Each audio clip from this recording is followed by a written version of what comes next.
way in to seeing more about the content of this act of valuing is the concept of standards.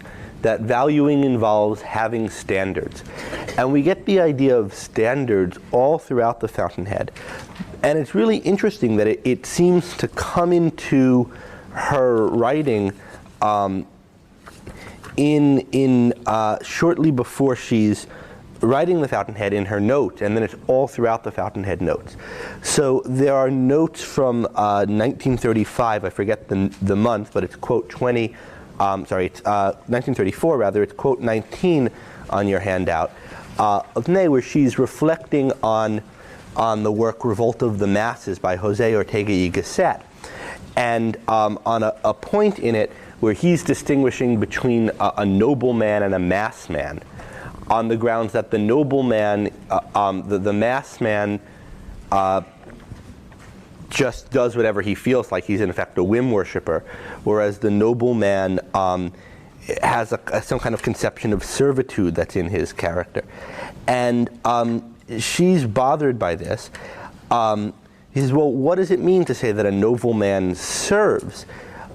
Quote, if what is meant by the nobleman's is the nobleman's servitude to his own standards and ideas, is that to be called servitude?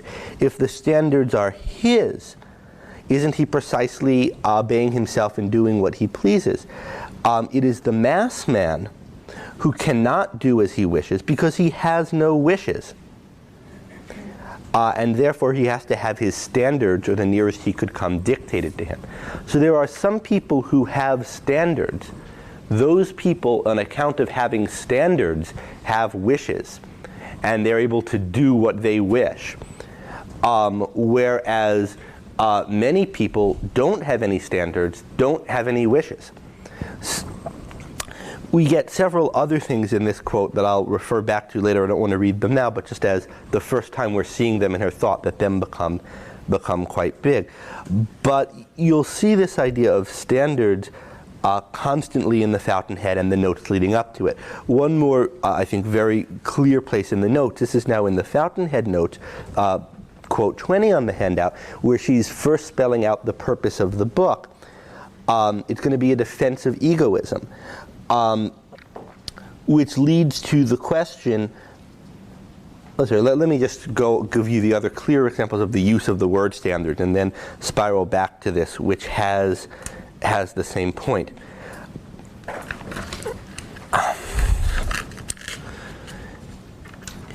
Okay, so the prevalence of talk of standards at important points in the Fountainhead.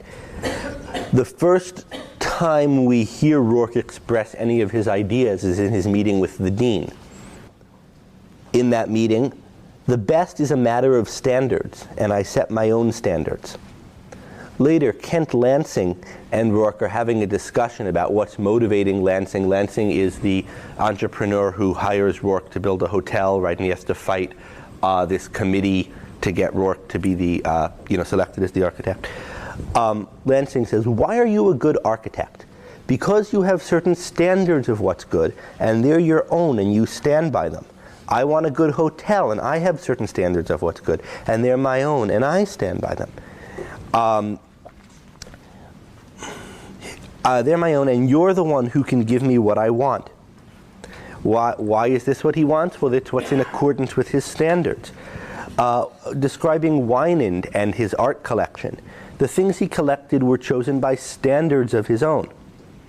So we have standards talked constantly throughout the Fountainhead at important places. If you just to get a sense of it, if you look up the word standards in the Fountainhead, there's in the CD-ROM, where you can see how many times it occurs. I forget the number, but it's all over the place. Whereas if you look it up in We the Living, it occurs 2 or 3 times, and it's used not in this usage at all. That is not in the usage of the good people. Good people are people with standards, and they're assessing things relative to them.